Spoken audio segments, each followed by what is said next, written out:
হাতে হ্যান্ডক্যাপ পরানো হলো, চোখ বেঁধে ফেলা হলো। গাড়িতে উঠালেন, গাড়িতে ভিতরে আমি বসলাম, উচ্চস্বরে গান ছেড়ে দেওয়া হলো, হিন্দি গান। আমাদেরকে 7 দিনের জন্য গুম করা হয় এবং এমন একটা জায়গায় রাখা হয় যে জায়গাটাকে এখন মানুষ আয়নাঘর নামে বলে আর কি। এই সুযোগটা কাজে লাগিয়ে খুব সুন্দরভাবে এটাকে পালিশ করা হচ্ছিল আর কি, যে আমরা পারিবারিক কারণে মাইক্রো সহ মানে গাড়ি সহ 7 দিন আত্মগোপনে চলে গেলাম, তাই না? এটা পুরোই মিথ্যা ছিল। এটা কোনো ব্যক্তিগত ইস্যু ছিল না, এটা একটা পরিকল্পিত গুম ইস্যু ছিল আর কি। মনে হলো যে maybe this is the end of my life, my journey, my mission. তা আমার মনে আছে যে আমি কালিমা শাহাদা পড়লাম। এখানে এসে আমার হাত ধরলো যিনি, ঠিক আছে, তিনি আমাকে বললেন যে we are from DB, please cooperate. এই তো সে ভাই লুঙ্গি পরা, তো আমি বললো আরে ভাই লুঙ্গি পড়ছেন, সমস্যা নেই, চলেন ওঠেন, ব্যাপার না, আমার পোশাক আছে, ওখানে গিয়ে দিয়ে দিব। তো ও বেচারা লুঙ্গি পরে উঠে গেছে, ও লুঙ্গি পরে আয়না করে।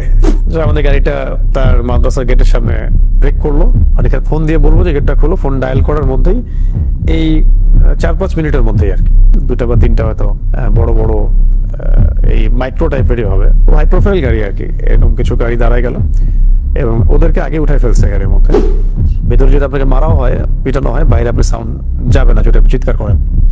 যে খিচুড়ি আমার ওয়াইফের বাসায় খাওয়ার কথা ছিল, আল্লাহ পাক আমাকে ওই দিন সকালে, মানে জুমার দিন সকালবেলা আমার সামনে যে খাবারটা আসলো সেটা ছিল খিচুড়ি। যে আমাদের লোকেশনটা ট্রেস করা হয়েছিল বাংলাদেশের একটা গোয়েন্দা সংস্থার হেডকোয়ার্টারে, যেটা আপনারা জানেন, এটা তো অনলাইনে আসছিল আর কি, এটা তো সবাই জানে কথা। তখন কিন্তু অনেস্টলি স্পিকিং যে আমাকে এত মানুষ চিনেও না। ওই সময়ে সেই দুজন ভাই এসে আমাকে বলছিলেন যে ভাই আদনান ভাই না আপনি? তা আমি বলছেন জি ভাই, আপনাকে এই জায়গায় এইভাবে দেখবো এটা আমরা কল্পনাও করি নাই। কখনো বলছে যে তুমি না শাহাদাতের ওয়াজ করো, এখন কি তোমাকে ক্রস ফায়ারে দিব, শহীদ করে দিব, মানে এরকমও কথা আসতেছিল। কিন্তু যারা রিমান্ড করে তাদেরকে বড় ভাই বলে সম্বোধন করা হয়, আর যারা সার্ভিস দেয় তাদেরকে ছোট ভাই বলা হয়। রিমান্ড তো একটার পর একটা হচ্ছেই, প্রতিদিনে মনে হয় 1-2টা করে রিমান্ড হতো, রাত্রে 1টা করে হতো। একটা রুটিন প্রোফাইল আছে তাদের, যে আমি কোনো জঙ্গি সংগঠনের সাথে আছি কিনা, আমি কোনো বৈদেশিক কোনো সংগঠনের সাথে জড়িত কিনা, কেন আমি জিহাদের কথা বলছি, কেন আমি ইকামতে দ্বীনের কথা বলছি, কেন আমি মানে খিলাফা শব্দ ইউজ করছি, কেন শরিয়া বিধানের কথা বলছি, এই বিষয়গুলো নিয়ে ঘুরে ফিরে বেসিক্যালি আসলে কথা হচ্ছে। কেন জায়নিস্ট মুভমেন্টের এগেইনস্টে কথা বলা হচ্ছে, খাস করে কেন আমি ইসরায়েল এগেইনস্টে কথা বলছি, আর এদিকে ভারতের ইন্ডিয়ার এগেইনস্টে কথা বলছি। আমার কাছে মনে হয় ওই 7 দিন আমি যেভাবে আল্লাহকে ফিল করেছি, এটা আমি মনে হয় আমি আমার জীবনে আর কখনো করি নাই।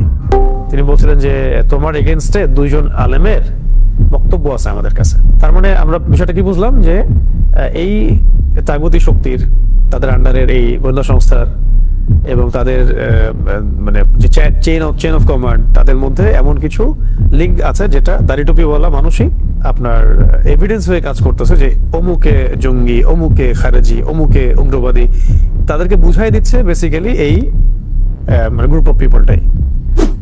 সারা দেশের মধ্যে অগণিত দিনী ভাই রাস্তায় নামলেন, মানববন্ধন করলেন, প্রোটেস্ট করলেন, ফেসবুকে লেখালেখি করলেন, সামাজিক যোগাযোগ মাধ্যমে লেখালেখি করলেন। দেশ তো ছিলই, দেশের বাইরেও অনেক অ্যাক্টিভিস্টরাও এটার সাথে যুক্ত ছিল। ফেস দ্য পিপলের সাগর ভাইয়ের কথা না বললেই না।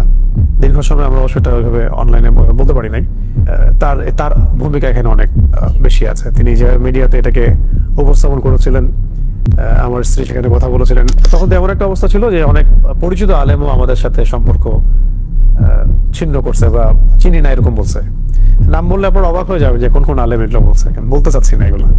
যাতে তোমাকে আমরা কি করবো, ক্রস ফায়ার দিব নাকি তোমাকে ছেড়ে দিব, ছাড়লে কোথায় জানবো, কি করবো তুমি বলো। তো আমি বললাম ঠিক আছে, আমি একটা প্ল্যান করার চেষ্টা করতেছি, বের হওয়ার কোনো রাস্তা স্পিড বিডি করে দেয়। যে তোমার ব্যাপারে ফেস দ্য পিপলের এত আগ্রহ কেন, তোমার ব্যাপারে সংসদে কথা হচ্ছে কেন, একদিন আসে এটা বলে চলে যায়, আবার একটা রিমান্ডে আসে বলে হ্যাঁ তোমাকে নিয়ে জাতিসংঘে কথা হচ্ছে কেন, আবার আসে তোমাকে নিয়ে এত মানববন্ধন কেন। এই কথাগুলো আমরা দাওয়াতের মেজাজে বলেছি, কোনো পলিটিক্যাল পার্টি বিলং করে বলিনি কখনো, আর আমরা কখনো কোনো পলিটিক্যাল পার্টিতে যোগ দিইনি কখনো, এখনো দেই নেই, বা আমাদের রেপুটেশনে এগুলো নাই। আমি বলছি এখনো যদি আপনারা এই ধরনের দাওয়াত দেন, ইসলাম কায়েম, দাওয়াত, তাবলীগ, জিহাদ, ইসলামী হুকুমত, শরিয়া, আপনিও টেস্ট হয়ে যাবেন, আপনাকেও টেস্ট করে ফেলা হবে, এবং আপনারও যে আজ না হোক কাল যে কোনো বিপদ হবে না কোনো গ্যারান্টি নাই। তো সবচেয়ে ভাইটাল যদি আপনি কারো নাম বলতে বলেন এই বিষয়ে, খাস করে আমার দ্বিতীয় স্ত্রী সাবেকুন নাহারের কথা, তার যে ভূমিকাটা, এই ভূমিকাটাই আমার কাছে আসলে সবচেয়ে মানে আমার হৃদয় ধাক্কাটা একটা অনুভূতির মতো থাকে। আমার প্রথম স্ত্রী এবং আমার এই পরিবারের যে সবর কমে বিপদগুলো ফেস করা সবকিছু মিলিয়ে এটা সৌভাগ্য যে আল্লাহ রাব্বুল আলামিন আমাকে তার মতো একটা স্ত্রী দান করেছেন, আলহামদুলিল্লাহ।